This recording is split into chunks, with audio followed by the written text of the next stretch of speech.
Ever wondered how an ad goes from, just an idea to something you see literally everywhere? Well, we're going to break down that whole journey. And believe it or not, it all kicks off with one huge number. Yep, $6 million. Just let that sink in for a second. What in the world could possibly cost that much, especially for something that only lasts for a few seconds? Well, there's your answer. That was the price tag for a 30-second commercial during the 2021 Super Bowl. And right there, that single number tells you pretty much everything you need to know about advertising. The stakes? They're sky high.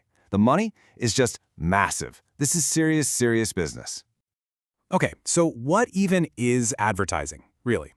At its most basic, it's just a brand paying to get a message out to a whole lot of people. But here's the crazy part. The part that makes that $6 million make a little more sense. When you do the math, with over 96 million people watching that Super Bowl, it only cost the advertiser about 6 cents to reach each and every person. So yeah, the price tag is huge, but the goal? It's even bigger. It's all about reaching everyone all at once.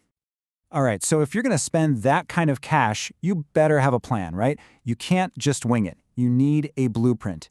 And this isn't just some nice-to-have suggestion. It is the absolute foundation that every single successful ad is built on. And here it is. This is the 6-step roadmap that pretty much every major campaign follows. It's a super logical path, right? You start by figuring out what you want to do, and you end by seeing if you actually did it. Now, all these steps are crucial, but let's zoom in on a couple of the big ones. What's the goal? And how much are we going to spend? So, first things first, every single ad has to have a job to do. What is its mission? Is it here to inform you about, say, the brand new iPhone? Or maybe it's trying to persuade you, with one of those super emotional car ads about family safety. Then you've got the ones that get a little feisty, the compare ads, like when Wendy's is always poking fun at other guys for using frozen beef. And of course, sometimes an ad is just there to remind you that, hey, McDonald's is still around. Whatever that first objective is, it totally shapes the rest of the campaign. Okay, next up, money. You got to fuel this thing. You need a budget, and there are a few ways to go about it. A little startup, they might just use the all-you-can-afford method, basically whatever's left over. A giant like Coke, on the other hand, is probably looking at what Pepsi's spending and trying to match it.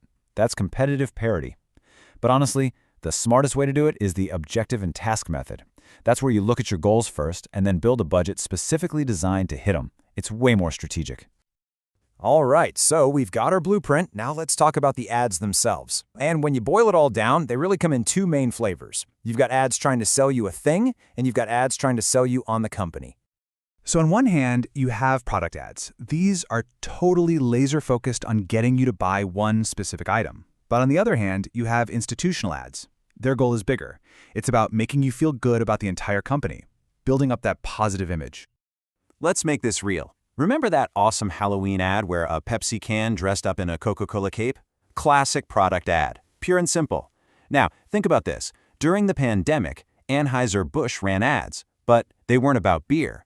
They were about how they had stopped making beer to produce hand sanitizer. See the difference? That's a perfect institutional ad. It's all about the company's character, not the product. Okay, so you've done all this planning, you've spent all this money, but how do you know if it actually worked? Did anyone even care? It's time to grade the campaign. Let's look at the report card. And that report card is all about something called KPIs. It stands for Key Performance Indicators, which is just a fancy way of saying the actual numbers that tell you if you succeeded or failed. There are tons of them, but we're going to focus on two of the most important ones. First, you've got conversion rate, and this one is super simple. It's just the percentage of people who actually did the thing you wanted them to do. So if your ad was seen by 100 people and 5 of them clicked the Buy Now button, boom, you've got a 5% conversion rate. It's all about measuring action. And then there's the big one, the one everyone in business cares about. It's called ROAS, which stands for Return on Ad Spend. This is the bottom line, plain and simple. It answers the single most important question. For every single dollar we spent on this ad, how many dollars did we make back? And the math is really easy. Let's say you spend $1,000 on an ad campaign, and that campaign brings in $5,000 in sales. Your ROS is 5 to 1. For every $1 you spent, you got $5 back. Now that is what you call a successful ad. So, okay, we've got the plan, we know the different kinds of ads, and we know how to measure if they worked. But let's be honest, numbers like ROAS, they don't tell the whole story, do they? What's that secret ingredient, that little bit of magic that makes an ad stick with you? Something that goes beyond the data? To answer that, let's look to an absolute legend of the ad world, a guy named Leo Burnett. He built one of the most famous agencies on the planet, and his whole strategy was kind of shockingly simple. He said, forget the Hollywood celebrities. Use people who look like, well, people, like your neighbors. His entire goal was to create a real, genuine human connection. And it all came down to this one simple but brilliant philosophy. He said, what helps people helps business. Just think about that. The best ads, the ones that really work, they connect with us on a human level. They actually provide some kind of value. And you know what? When you get that part right, all the other stuff, the good KPIs, the strong ROAS, it all just follows. So I want to leave you with a question to chew on. Forget about sales pitches and conversion rates for a minute. Just think, what's an ad that really, truly got to you? One that made you laugh out loud, or made you think, or just made you feel something real? Because at the end of the day, that human connection, that's the real magic behind all the numbers.